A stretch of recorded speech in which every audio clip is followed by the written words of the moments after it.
Good morning. Morning. Welcome to Spilling the IT. This is our third episode. I'm Paul Burke. That's Adam Burke. And today it's a live Q&A with Adam, and we're talking about channels and partnerships and the importance that can serve for your business and how that also helps Quest as an organization. So, Adam, what's up? Yeah, just having a good Friday.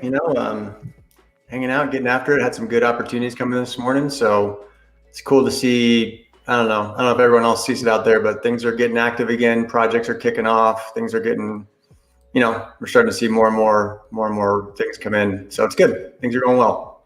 That's great. That's awesome. Yeah. Okay, so this isn't like very like tech related, but I wanted to talk about it for a second. How many miles did you run this morning, Adam? This morning was 15.5 miles, 25 kilometers. What? That's Yeah. insane. I don't usually do it, but I'm doing a challenge right now. There's a Cameron Haynes is a dude that I follow. He's one of those crazy backcountry elk hunter guys, and he has this challenge that I'm doing this week. He had to knock out 125 kilometers in a week. So it started Monday, and you're supposed to do 25K a day.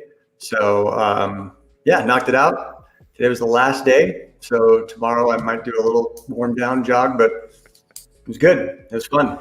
Keeps That's you mellow. Yeah, you're in quarantine. You're in lockdown. It's good to get out in the morning and get a good sweat going. So yeah.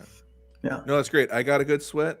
I did a mile and a half, and then I realized when I got back home, oh, I think we've been sprayed by a skunk. Not me, but our house. So Oh, yeah. So that's an okay. interesting thing to deal with this morning. Huh. Yeah. Skunk. And so here's the thing. It didn't just spray anywhere. It could have decided not to. It decided to spray right next to the air conditioning unit. So it's all going inside of the house now.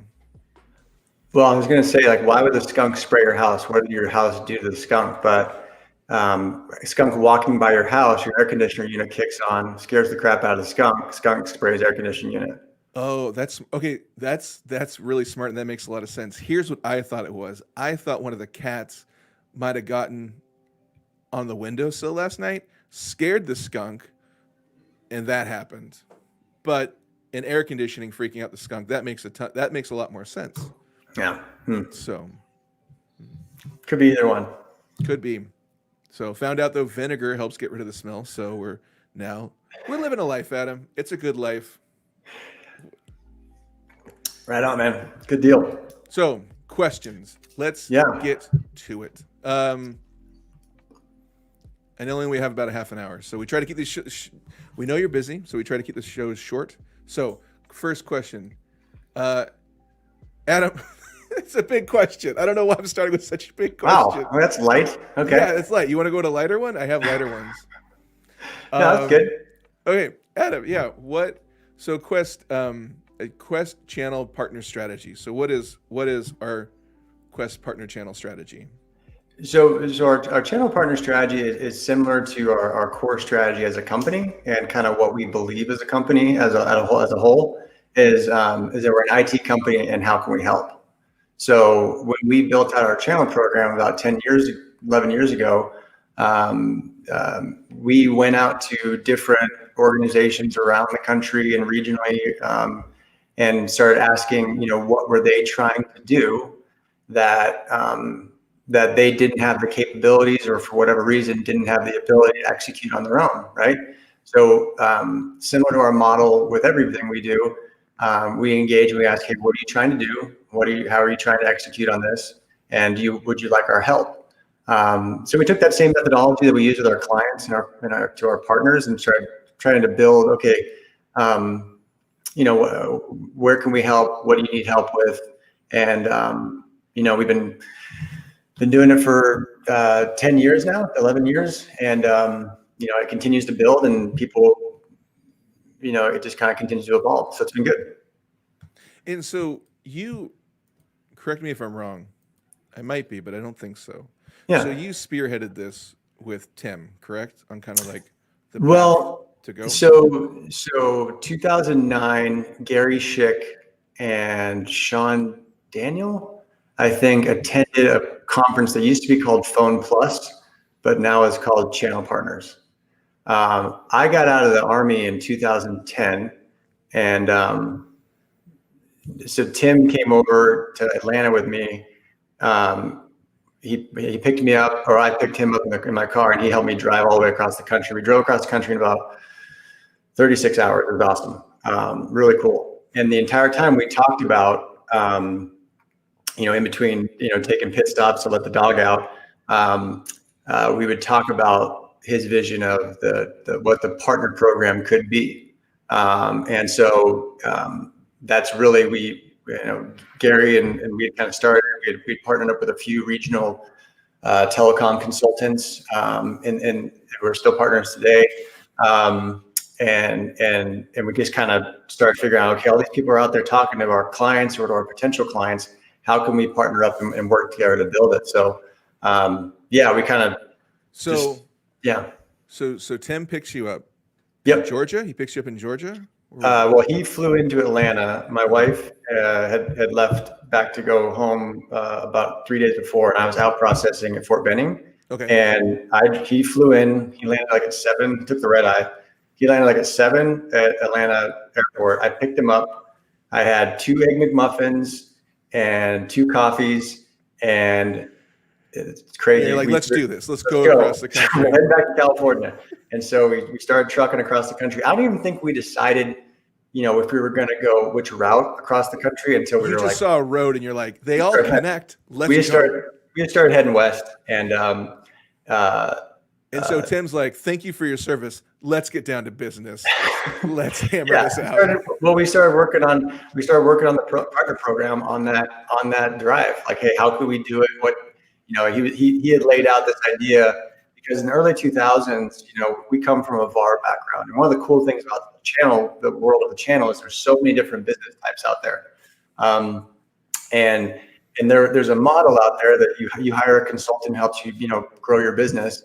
And they'll say, hey, you need to go to Seattle, you need to go to Portland, you need to go to Phoenix, you need to go to all these different regional places and open up these field offices. And, we're a private company, that's very capital intensive to do that. And maybe you hire the right people in that region, maybe you don't. But what the channel allows organizations to do is to establish relationships with people in those regions who already have customers. They already have a trusted network. They already have people who are willing to listen to them and take advice, and listen to people who can help execute on their behalf. So what the channel really does is it gives you the ability to scale your business like exponentially across the country, really across the globe. We have partners in the UK and Dublin and Australia who call us for help, which is pretty amazing. I think so. Yes, and I want to talk about all that stuff, but real quick, I think your audio is kind of getting a little in and out. So if you can bring your microphone a little closer. I know that's a terrible thing to follow up with like a brilliant speech with like, hey, your microphone's busted. Your microphone's out. I didn't hear any of that. Okay. Oh, we heard it. It all came through. I heard everything. It was kind of going in and out. So, okay. So you mentioned, so we have partners everywhere, and we're open to partnerships everywhere. Correct? Yeah. Yep. Okay. Absolutely. Which I think is important, and I'd love to kind of talk more about that. And I have a graphic, I think, that accompanies this question. Graphic? Not a graphic, but a lower third. Adam, in the business, we call them lower thirds, but I wanted to keep it simple and call it graphics. Let me find Thank you for dumbing it down for me. I appreciate that. Here you go. Adam, this lower third says, what makes a good partner? So I think a lot of people, when they think of Quest, one, what percentage do you think people know that it's a family-owned business? I think it's under 10%. Yeah, it's probably under 10%. It comes up every once in a while. People will be like, hey, is that like your uncle or something? And I'm like, yeah. But yeah, it's probably a low percentage. I mean, as a company, we're, 20, 25 years ago, there were a lot of, and there still are a ton.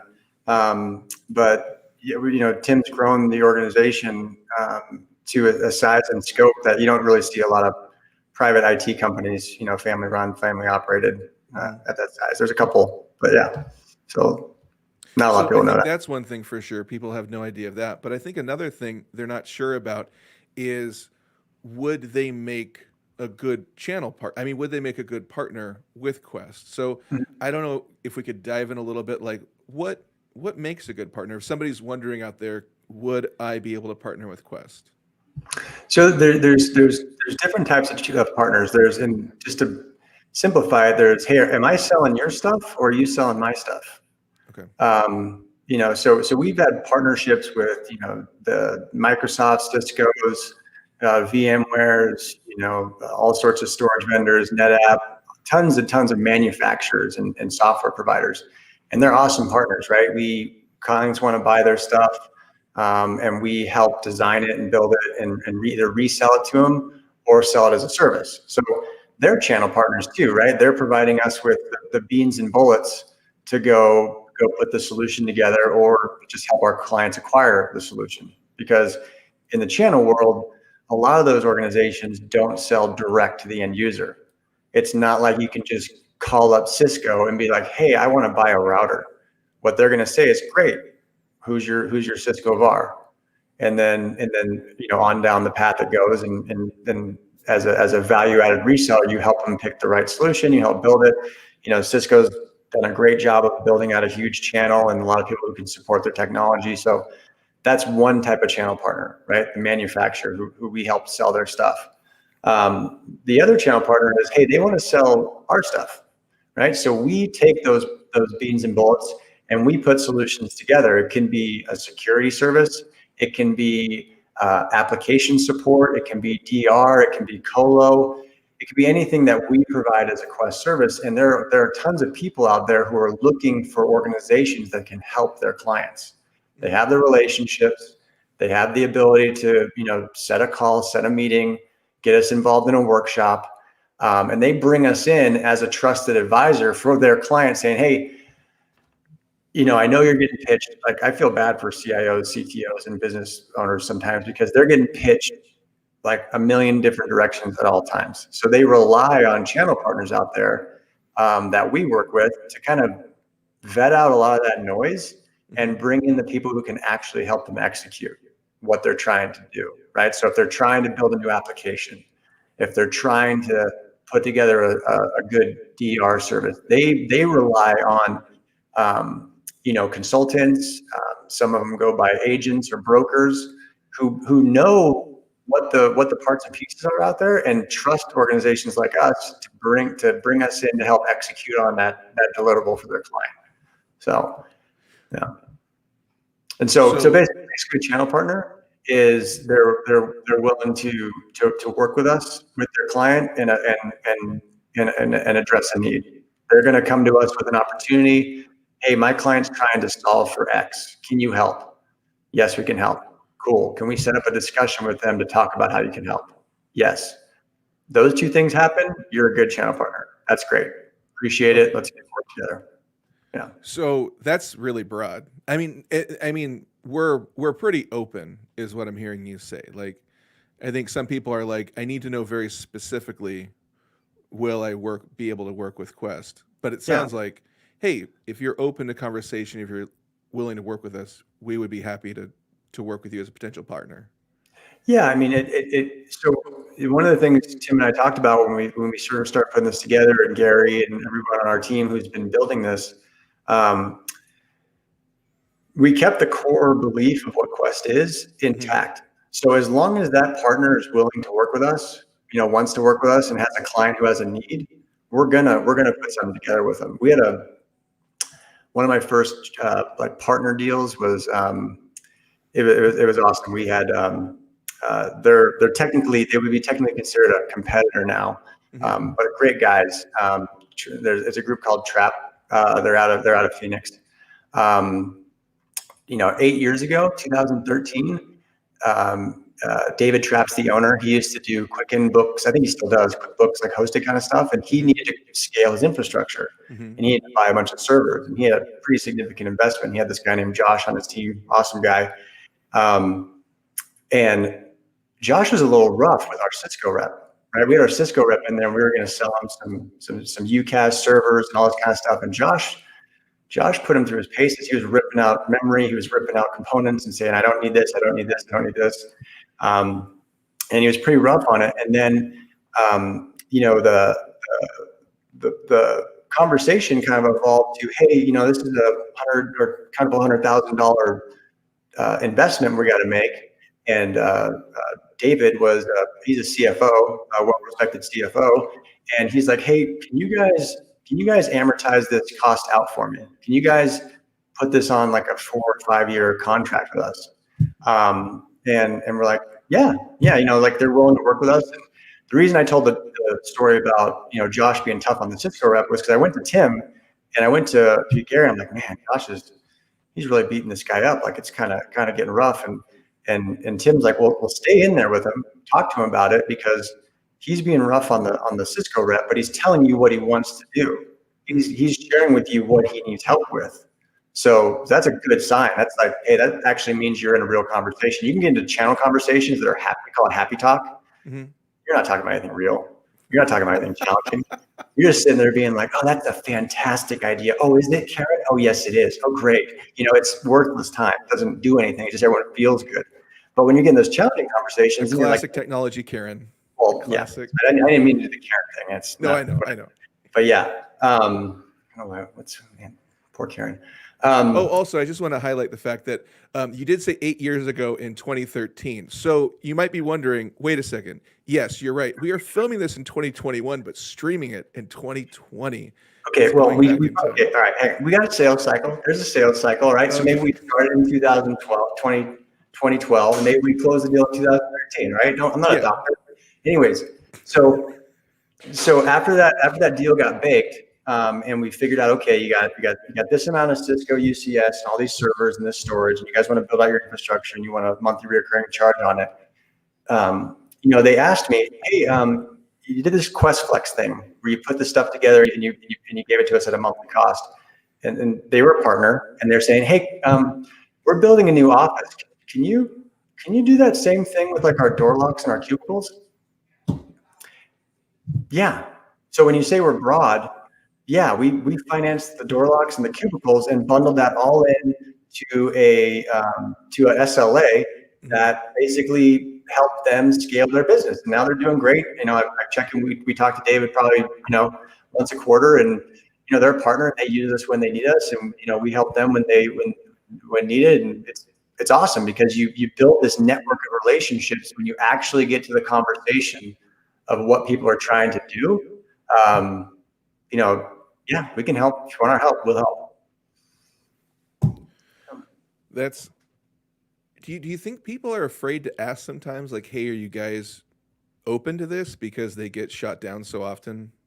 I don't think they're afraid to ask. I think there's so many stories out there of people.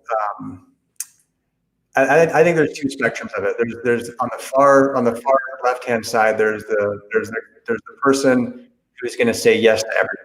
Mm-hmm. They're going to say yes to everything. And on the far left, there's the person who's in a rigid bureaucracy. And we have partners on both sides. There's a partner who said, hey, I want to get this done no matter what. And there's a partner over here that's saying, I can't get this done no matter what. Am I dead again? Well, no, you're right. I'm not really trying to be a semantic monster right now. So you said both of them are to the left. You're saying one's to the left and one's to the right. Is that correct? Okay, one's on this side. Yeah. One's on this side. That side. You're broad. Sorry. Again, and you would say Quest is in the middle? Well, no, it's just that I think people get told yes all the time. Yeah, I can do that. I can do that. Yeah, I can do that.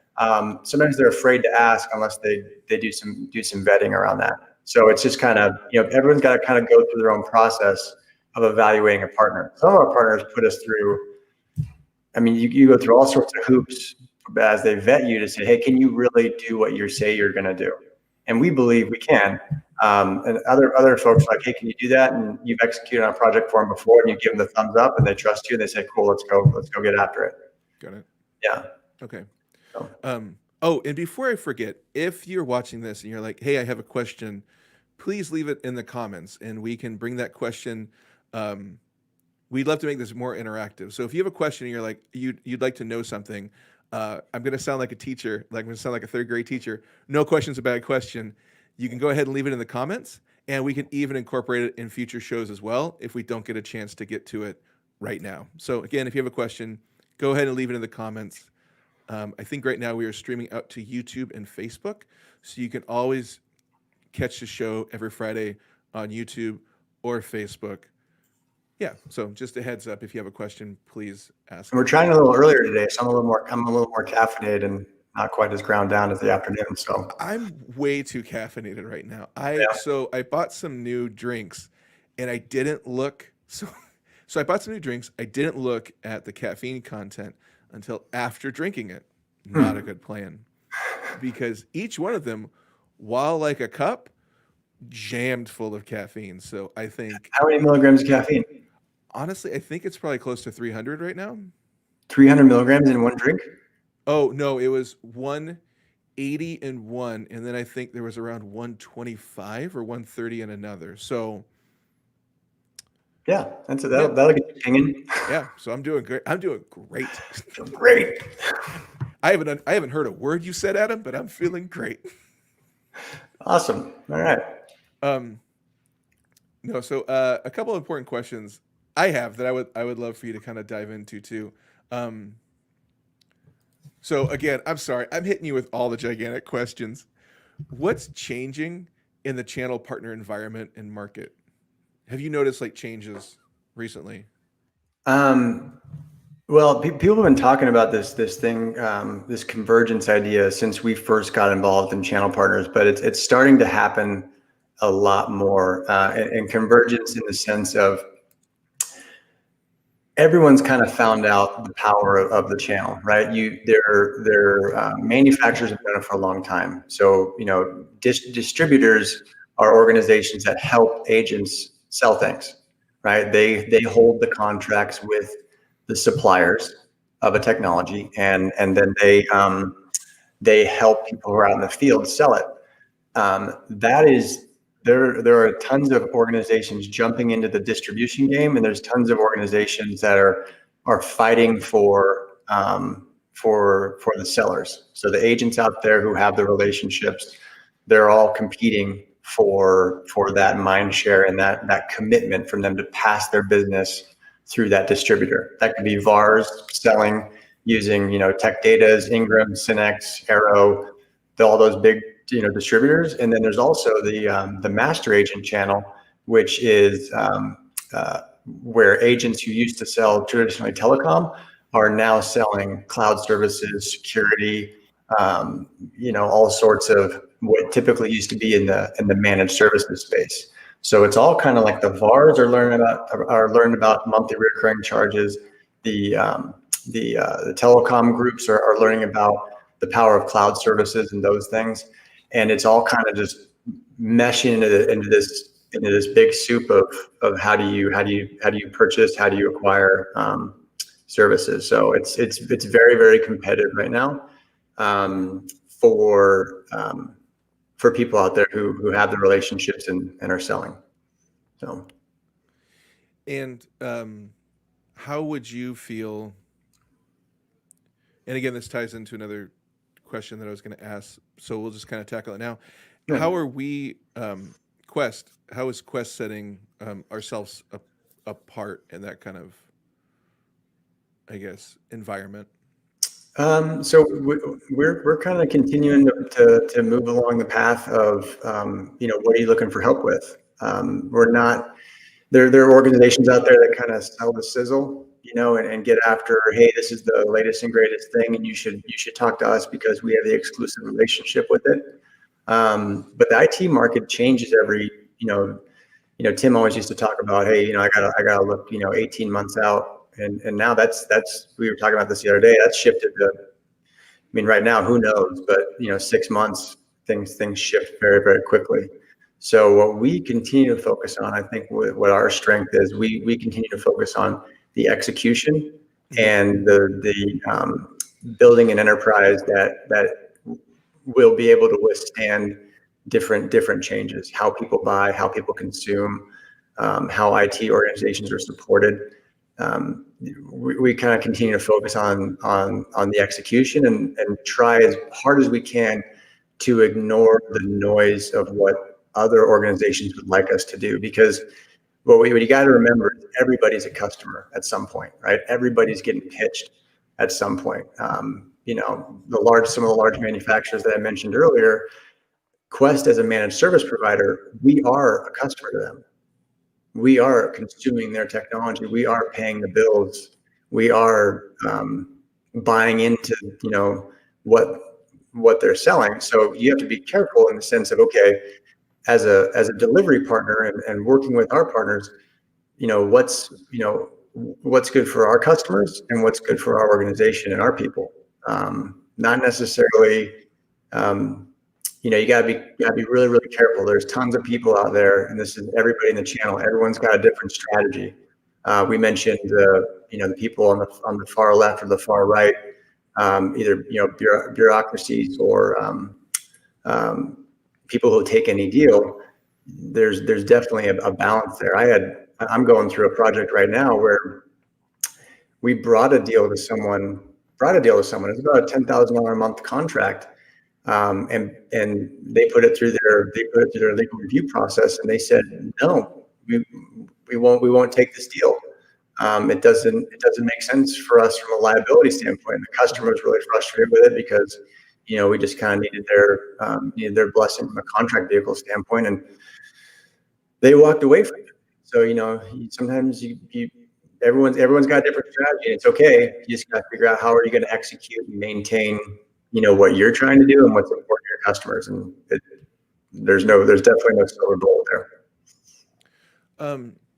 I think you mentioned something. Well, you mentioned a lot of interesting things, but one thing that kind of stood out to me is that you said that people are always trying to pitch the latest and greatest stuff. Mm-hmm. And the impression that I've always got, and I know, how Tim approaches stuff, and I think we appreciate this in partners, is that we like to work with people who are who want to listen first rather than pitch first. That we want to really understand what are you trying to accomplish, and then build around that. Am I right on that? Yeah, and not saying that the way of doing it is necessarily wrong. So I've had this conversation. I had a great conversation with one of our distributors about this. They distribute our services, and he had brought up the idea that, hey, Adam, you guys kind of tend to cherry pick the deals you want. Mm-hmm. And it was great feedback because they believe that, hey, if someone's doing something, you should get in there and tell them why they should do it with you. And you're absolutely right. We do tend to ask the question, hey, what are you trying to do? And 90% of the market, 95% of the market will kind of show up with a deck, and a lot of the clients will be waiting for the pitch. Hey, what do you got? What's in your bag? And why should I buy it? I've been in a few awkward, conference rooms where you show up with a notepad and a little overview of the company, and the partner's sitting there, and he's like, ready for you to close them. And you start asking questions like, so what are you guys trying to do, and why are you trying to do that? That can throw some people off big time. So it is a little bit different, but it does help us execute. So. Yeah, it's amazing how many people are thrown off by that. The idea of like, hey, what are you guys trying to accomplish, and we'll work with you. I don't know. Yeah. Oh, this is I know we're running out of time, so thanks for sticking with me, everybody who's watching. I would love to just kind of help people who are maybe interested in becoming partners with us, or just people who are interested in learning more about partnerships. Yeah. How to measure a channel partner success, or how to measure success in a channel partnership. So I mentioned Trap, and I think I mentioned a few others. The way I evaluate channel partnership success is that's what I'd love to know. Yeah, it's the network, it's the people, it's building trust and relationships with people who want to work with you. So I might not hear from someone for a while. We're checking in, we send out our blog, we send out our information. when I know it's been successful engagement, or when I know our partnership program is doing the right thing, is when we get that call from the partner, or when we have we send something to them and they call us and they trust us enough to share with us what they're trying to achieve, and they're engaging with us. It's not volume. It's not closed deals. It's not wins or anything like that. It's that relationship, because you never know, like a year or two goes by, or how these things happen, or how it all comes together. But evaluating channel partner success and how you become an effective channel partner is keep going and keep putting yourself out there, and keep letting people know, hey, this is where we're at. This is how we can help. Would you like any help here? And you never know where it's going to come from, but getting that call is awesome. So I just want to share a little story. I know we're running low, but one of the coolest things about channel sales and channel partners is people call you for help. Like as a sales rep, I don't think a lot of people understand how tough it is to be in sales, in business to business sales. I mean, there's always jokes about it. There's tons of things online. There's I think it's corporate bro and all sorts of like funny like online jokes about corporate business to business sales. But one of the best things like that you can ever have as a channel manager, or as a trusted partner with someone, is they call you with an opportunity. You're not cold calling. You're not knocking on doors. You're not going there trying to figure out if someone wants to do business with you or who's actually the decision maker. They call you to say, hey, Adam, I got this relationship with a CIO or an IT director at this company. He's my golf buddy. He needs help executing this, or she needs help moving down this path. Would you like to set up a meeting? It's like a golden ticket. And it's like, it took us, 12, 15, a long time to build a reputation that, we could help execute on those things. But it starts coming. So how do you be a successful channel partner? Mm-hmm. One, keep going, and two, build that network out. And no matter what happens, keep building that network out. So it takes some time to kind of build those relationships. Oh yeah, when I first started at Quest, I built this. Fran was our CFO at the time, and she came by my desk, and I had this little chart. I was in the Army. I was an officer in the Army, so we did a lot of PowerPoint. Not gonna sick PowerPoint, but I didn't know there's a lot of PowerPoint being done. Oh yeah, you could do the fun infantry stuff for a little while, but then you have to go to staff jobs and you have to do these PowerPoint presentations and go brief colonels, and That's why I never joined. Yeah. PowerPoint. PowerPoint is probably the biggest hurdle. I'm kidding. But yeah, so no, it was this chart of, okay, I'm going to get 5 partners, and then these 5 partners are going to create these 5 opportunities, and then I just made this pretty little chart, and I save it because it reminds me, okay, I was really, really green then, but it's also good to know, like, even though we've been doing it for 10 years and building it, there's still a ton out there in the channel that you have no idea about. So I just think it's really, really cool, the idea that we can put this little podcast together. We can put it out to like 10,000 people on LinkedIn or on YouTube or whatever, and who knows what's going to happen from it. But that's like channel partnerships. So anyone who's looking at channel partnerships right now with LinkedIn and with the way people can connect and talk to each other, it's a pretty powerful tool that you might want to take a look at. Cool.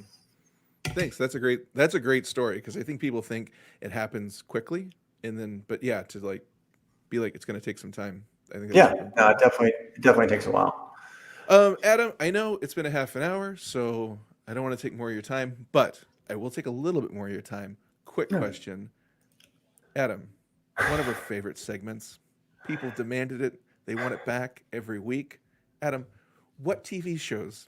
What are you watching? What have you been watching? Suggestions? I've been falling asleep. Not falling asleep, but like trying to stay awake and selectively watching Umbrella Academy. The 2nd season came out. It's pretty sweet. Yeah. And then I'm reading a book right now called $1 Trillion Coach, which is really, really cool. What's it called?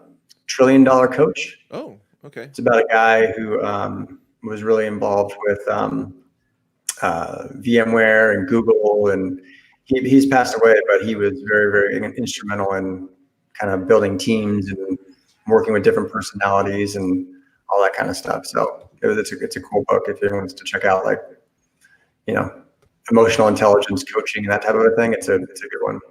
Cool. Yeah. How about you? What do you got? So I just finished my second go through of the book Atomic Habits.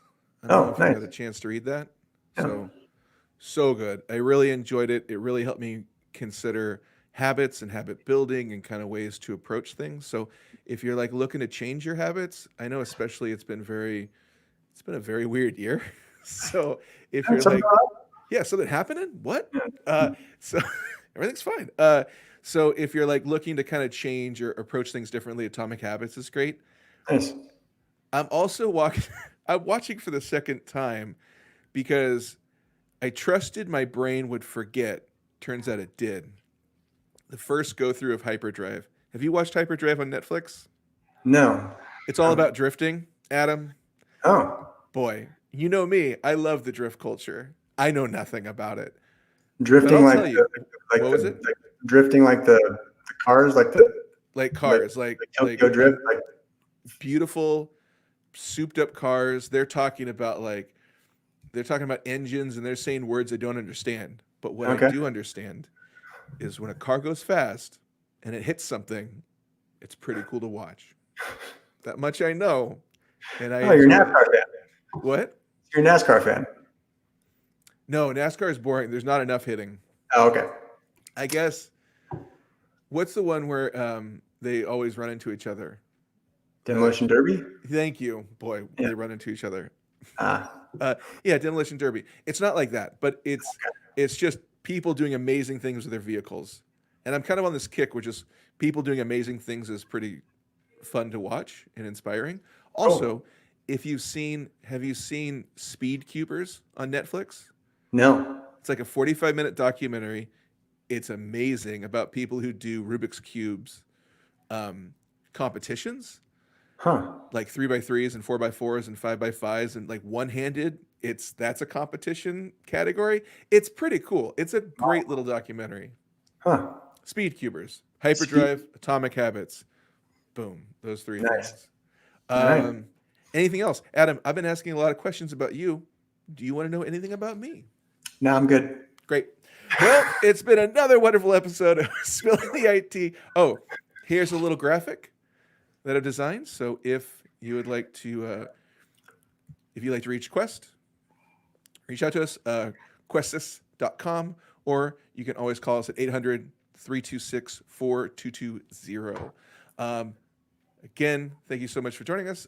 Adam, any parting words of wisdom? I got nothing. I'm tapped out, but I appreciate everybody.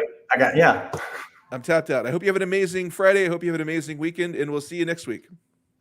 Thanks, everybody. Have a good one. See you later.